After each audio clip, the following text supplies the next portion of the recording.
Hello guys, welcome to my new blog. तर आजचा blog जो शूट करतोय मी हा कोकणनगर गोविंदा पथकाबरोबर. तर स्पेशली हा पथक का, तर ह्याचं रिझन आहे माझे खूप सारे मित्र ह्या पथकाबरोबर कनेक्टेड आहेत. वरून आपली संस्कृती आहे, आपला हा जो स्पोर्ट्स आहे त्याला स्पोर्ट्स बोलू शकतात जस्ट बिकॉज ह्याला आता एका चांगल्या स्तरावरती घेऊन गेले गव्हर्मेंट.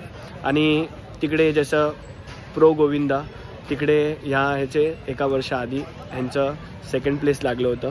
तर हा गोविंदा पथक खूप नावाजलेला आहे. जेवढे गोविंदा पथक आहेत ते सगळे यांना ओळखत असतील. तर हा एक छोटासा माझा प्रयत्न आहे की मी ह्यांच्याशी कनेक्ट होऊ, ह्यांच्या हिस्ट्रीबद्दल, ह्यांच्या फ्युचरबद्दल, ह्यांनी कसे हे प्रॅक्टिस करतात, कशा ह्यांच्या सेफ्टीकडे जास्त यांचं लक्ष असतं. 9 थर लावून 9 थर उतरवणं खूप मोठी गोष्ट आहे. तर हे कसे करतात त्याच्याबद्दल मला माहिती घ्यायची आहे. आता सध्या ह्यांचा वॉर्मअप झालेला आहे. वॉर्मअप झाल्यानंतर ह्यांनी 1-2 थर असेच प्रॅक्टिस म्हणून लावलेले आहेत. हा पूर्ण एक्सपिरियन्स मला आज घ्यायचा आहे. जय गोविंदा भावांनो. तर आता जस्ट इथे ग्राउंडमध्ये पोरं इथे जमा झाली आहेत आणि सर्वजण एकत्र बसून गाराणं घालून आजच्या दिवसाची प्रॅक्टिस चालू करतात आहेत. बघता बघता कधी पोरं जमा झाली समजलंच नाही. माझा आजचं टार्गेट होतं, मला सर्वात पहिली गोष्ट तर प्रशिक्षकांबरोबर बोलून ह्या संस्कृतीबद्दल, आपल्या आवडत्या स्पोर्ट्सबद्दल माहिती घ्यायची. आता जे मी माझं बोलणं होतं, माझं ॲक्च्युली भेटायचं होतं या गोविंदा पथकाच्या जे पूर्ण हे करतात जे करून घेतात 9 थर लावणं. ॲक्च्युली लास्ट इयरला 2023 आणि 2024ला मी बघितलेले. तर त्या टायमाला मी कधी खेळलो नाही दादा कधी, पण मी बघायला दर टायमाला येतो ठाण्याला वगैरे दहीहंडी पथक. तर मला भेटायचं होतं स्पेशली तुम्हाला आणि काही क्वेश्चन आन्सर करायचं होतं. दादा तुमचं नाव पहिली गोष्ट तर सगळ्यांना. नाव विवेक सुधीर कोचरेकर आहे. अच्छा, तुम्ही दादा किती वर्ष या फील्डमध्ये आहात की तुम्ही दहीहंडी करतात आहात, दहीहंडीमध्ये खेळलात आहात? टोटल आता मला झाली हे माझं 25-26 वर्ष असेल. 2000 पासून मी दहीहंडी खेळतो आहे. हो. आणि मग दादा आता ह्याच्यामध्ये 2000 तुम्ही 26 वर्ष खेळतात आहेत कंटिन्यू. तर ह्याच्यामध्ये तुम्ही आता खूप साऱ्या आता हा जेव्हा चालू केला पथक त्या टायमाला स्टार्टिंगपासून तुम्ही या पथकाबरोबर आहात? हो. ओके, मग ह्याची हिस्ट्री कशी, तुम्हाला कसं असं आयडिया कशी आली की आपलं स्वतःचं गोविंदा पथक चालू करावं? स्वतःचं असं नाही आहे की पहिला एक दुसऱ्या पथकामध्ये मी खेळत होतो. तिथे असं काय तिथे मी कंटिन्यू मला वाटतं 12 वर्ष मी खेळलो. त्याच्यानंतर मला मध्ये एक ऑपरेशन झालं. त्या ऑपरेशन नंतर मग मी हंडी खेळायची बंद केली होती. तर हंडी खेळायची बंद केली होती. तर नेमकं त्याच वर्षी काहीतरी आमच्या लहान पोरांनी असंच पथक चालू केलेलं एरियामध्ये. अच्छा. मग त्या लोकांनी इन्सिस्ट केली की तू खेळणार नाहीस तर इथे शिकवायला राहा करून. मग तसं इथून जर्नी चालू झाली की या पथकाची जर्नी तिथून मग चालू झाली अशी. ओके, मग असा हा गोविंदा पथक कोकणनगर हो आता खूप नावाजलेलं आहे. आता लास्ट टाइम पण मी बघितला त्यामुळे मी बोललो की चला ह्याच्याबद्दल. ठीक आहे. तर ह्याच्यामध्ये आता तुम्ही दादा मग अचिव्हमेंट काय केलं आता तुम्ही जेव्हापासून हा गोविंदा पथक बघितला, लहानपणापासून चालू केला, आता एवढा मोठा ग्रुप आहे हा, तर ह्याच्यामध्ये तुम्ही काय काय अचिव्हमेंट केले वगैरे त्या गोष्टी? अचिव्हमेंट सुरू केलं की असं काही ठरवलं नव्हतं की कुठपर्यंत जाऊ किंवा काय नाही. जसं जसं एक वर्ष प्रॅक्टिस होत गेली आणि आमचा पहिल्यापासून मोठो तोच होता की जेवढे प्रॅक्टिस आमची होईल मैदानात तेवढेच तर आम्ही बाहेर खेळत आलो आहे आतापर्यंत आणि तेच करतो आहे आम्ही. आणि तसंच जशी जशी तयारी होत जायची तसे आम्ही खेळत गेलो. पहिला 7ची तयारी झाली, 7च खेळलो. मग 8ची तयारी झाली, 8 खेळायला लागलो. 9ची तयारी चालू केली. जशी जशी 9ची तयारी झाली मग 9 खेळायला लागलो. पहिले सक्सेस यायला थोडा वेळ लागला पण खूप चांगल्या प्रकारे. हो, पण थोडा वेट करत गेलो आम्ही आणि चांगलं सक्सेस पण भेटत गेला. तशी सगळ्यांनी मेहनत पण बरीच घेतली आणि घेतात पण आहे अजून. शेवटी हा एक खेळ आहे, तो मॅन पॉवरचा खेळ आहे.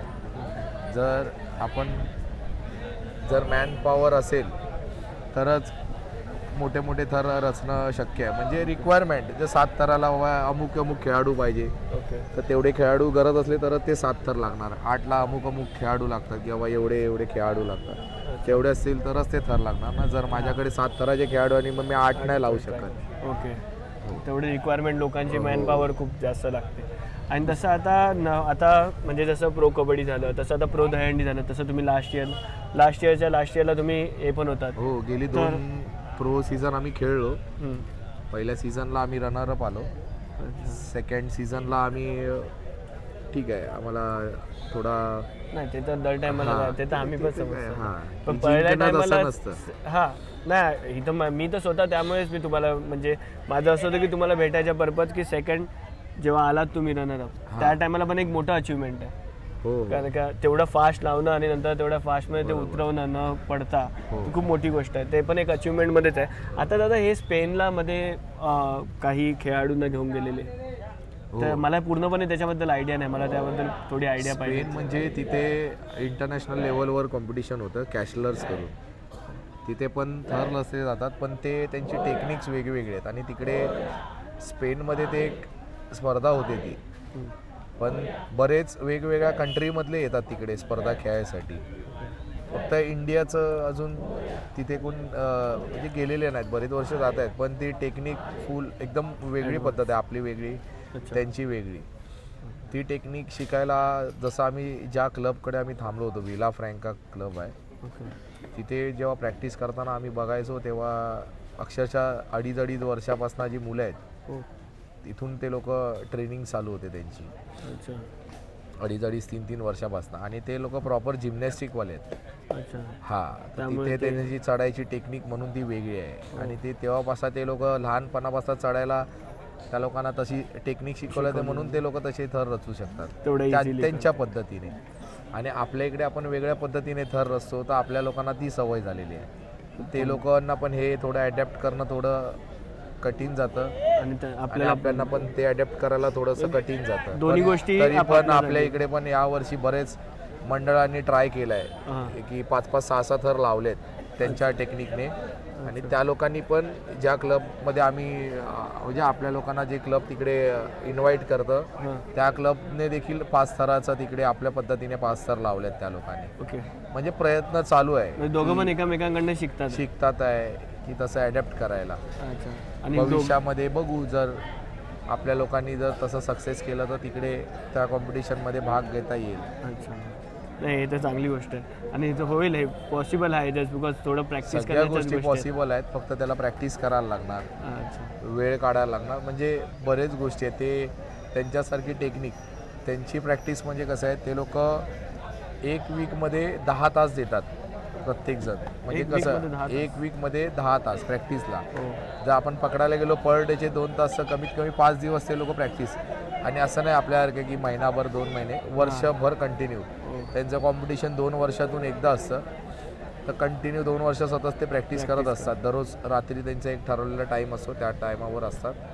एक मधल्या काहीतरी 3-4 महिने त्यांची प्रॅक्टिस बंद असते, तो सीझनमध्ये काहीतरी. आता तो एक्झॅक्टली आयडिया नाही मला पण.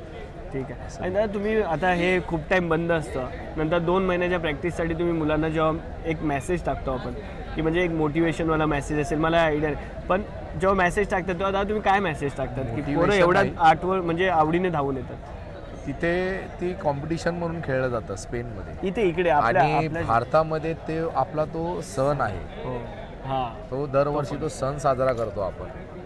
तर त्याच्यासाठी आपले जे खेळाडू आहेत तो सण साजरा करायला एकत्र येतात.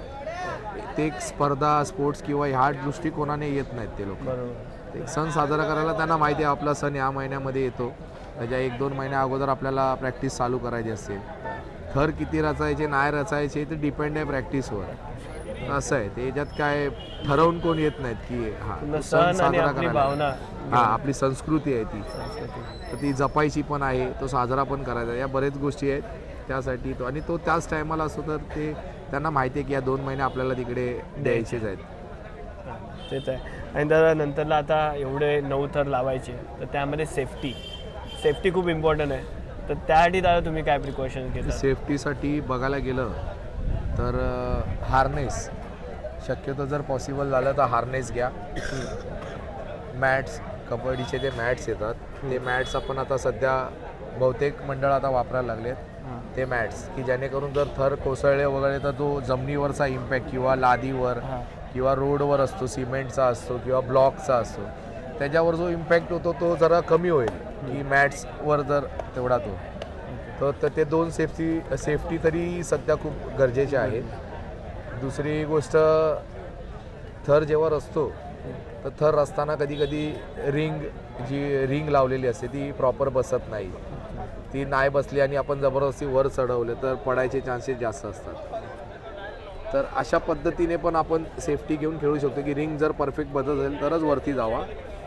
हां, जेव्हा वाटतं की बाबा जर आपण थर रचत पण असू आणि कुठेतरी गडबड होत असेल तर तिकडे थांबवून तिकडून उतरायचा प्रयत्न करा. तर त्या पद्धतीची पण जबरदस्तीचे थर रचू नका. त्या पद्धतीने पण सेफ्टी आपण वापरून खेळू शकतो.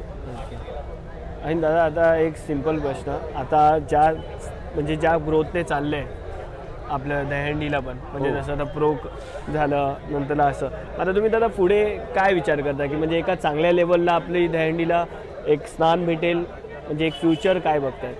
फ्युचर म्हणजे पहिला दहीहंडीला एवढा म्हणजे दहीहंडी सण म्हणून खेळायचे, थर पण रचायचे, पण कुठून तरी घरातून किंवा प्रॉब्लेम व्हायचा की बाबा पडलं लागलं हे ते. आता गव्हर्नमेंटने इन्शुरन्स वगैरे पण दिलेले आहेत, फ्री इन्शुरन्स वगैरे करून दिलेले आहेत, जेणेकरून तो एक की सेफ्टी तरी घ्या बचल काय झालं तर आपल्याकडे इन्शुरन्स वगैरे आहे. दुसरी गोष्ट प्रो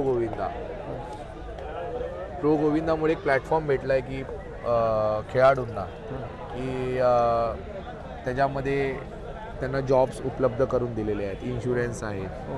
परत त्या प्रो गोविंदाच्या माध्यमातून त्यांना अजून बरेच काय गोष्टी शिकायला भेटतात. मॅटवर गेला आहे, इंटरनॅशनल लेवलवर घेऊन जायचा प्रयत्न चालू आहे. आणि आता तसंच प्रो गोविंदासारखा अजून पण बरेच जे आहेत ऑर्गनायझेशन आहेत किंवा पॉलिटिशियन्स आहेत, ते लोक त्यांना वेगवेगळ्या प्रकारचे प्लॅटफॉर्म देत आहेत, ऑर्गनाईज करतायत स्पर्धा म्हणून. बरेचसे असे ग्रोथ आहे. म्हणजे तुम्ही ग्रोथ सध्याच्या दृष्टिकोनातून गोविंदासाठी चांगले दिवस चालू आहेत की वेगवेगळे प्लॅटफॉर्म भेटतात की आपला सण साजरा करायसाठी किंवा खेळायसाठी किंवा स्पोर्ट्सच्या दृष्टिकोनातून चाललो आहे आपण. की बघू भविष्यामध्ये जर दहीहंडीला पण कुठेतरी चांगला एक दर्जा, खेळाचा दर्जा तर दिलेला आहे गव्हर्नमेंटने, पण चांगला प्लॅटफॉर्म भेटला तर खेळाडूंना जॉब्स वगैरे उपलब्ध करून भेटत, त्यांना सॅलरी भेटत असेल तर फुल टाईम आपण टीम वगैरे तयार करू शकतो. इंडियाची टीम तयार होऊ शकते आणि वेगवेगळ्या इंटरनॅशनल लेवलला खेळू शकते. प्रॉपर कॉम्पिटिशन आणि प्रॉपर स्पोर्ट्स प्रॉपर एक स्पोर्ट्स म्हणून खेळू शकतात. किंवा इंडियात असा स्पोर्ट्स ऑर्गनाईज करू शकते की बाहेरच्या देशांना इथे बोलवा, त्यांच्यामध्ये कॉम्पिटिशन खेळवा. हे पण चांगलं आहे. इथून इंडिया बाहेर जाण्यापेक्षा की ह्या टेक्निकने किंवा त्यांच्या टेक्निकने खेळू जे आहे ते पुढे आता बघू, अजून बरेच वर्ष जातील त्या गोष्टीला. नाही लवकरच होतील. तर चांगलं वाटलं आता. ॲक्च्युली माझं आवडतं गोविंद पथक आहे. मी जेवढं पण मी खेळलो नाही, ऑनेस्टली सांगतो, मी खेळायला थोडं घाबरतो, पण मी ह्या गोविंद पथकावर आधी पण फिरलेलो आहे. हो, थँक्यू. ठीक आहे, थँक्यू दादा.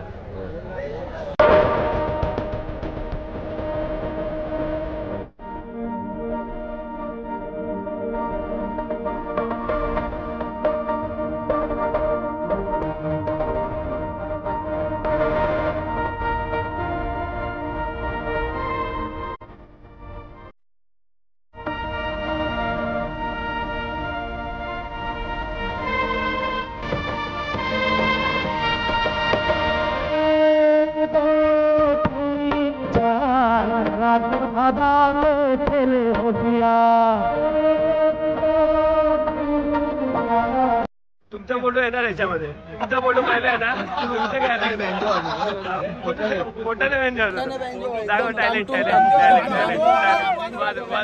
टॅलेंट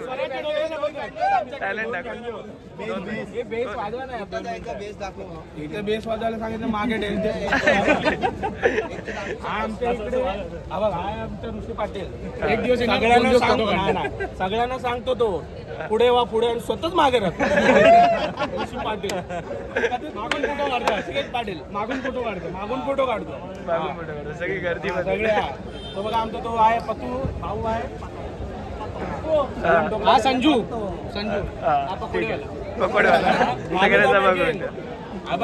नवरा बायको हे ब्लॉग मध्ये टाकायला पोरगा आणि एक जण जो खास जेवणासाठी जेवणाची लाईन लागली की पहिला हा पळतो, राहतो बाजूला, हा पळतो. हा स्माइल दे. जय हिंद, जय भारत. आपल्या भावाच्या पेजला नक्की लाईक करा, शेअर करा, कमेंट करा आणि सबस्क्राईब करा आणि सगळ्यांना वारासारखं पसरू द्या भावाचं पेज. Thank you so much. चला गणपती बाप्पा. आम्ही पापच केले.